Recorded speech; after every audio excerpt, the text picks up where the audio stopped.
একদিন বৃন্দাবনে শ্রীকৃষ্ণ বাঁশি বাজাচ্ছেন, আর সেই বাঁশির শব্দে অনেক ময়ূর তার চারপাশে তাকে ঘিরে নৃত্য করছে, এমনভাবে লাফাচ্ছে, এমনভাবে আনন্দ করছে যেন তাদের জীবন ধন্য হয়ে গেছে তাদের ঠাকুরকে সামনে পেয়ে।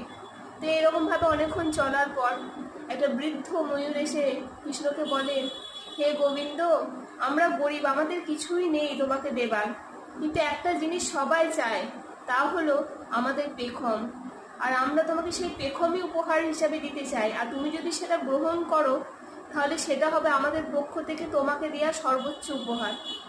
তখন শ্রীকৃষ্ণ তার এই ভক্তি দেখে সেই ময়ূরকে বলে, তোমাদের এই যে ভক্তি, এই ভক্তির যে উপহার সেইটা আমার গায়ে নয়, আমার হৃদয়ে এসে লাগলো। তারপর সেই ময়ূর পুচ্ছটি নিয়ে কৃষ্ণ তার মুকুটে লাগিয়ে নেয়। সেই থেকে আজ পর্যন্ত শ্রীকৃষ্ণের প্রত্যেকটি মূর্তিতে মুকুটে তার ময়ূর পুচ্ছ দেওয়া হয়। এটা শুধু সাজসজ্জা নয়, ভগবান শ্রীকৃষ্ণর এটার মধ্যেও বোঝাতে চেয়েছে ভক্তি, ভালোবাসা আর নিষ্কলুষ প্রেম। সেই প্রেমের চিহ্ন হিসাবে শ্রীকৃষ্ণের প্রত্যেকটি মূর্তিতে আজও ময়ূর পুচ্ছ দেওয়া হয়।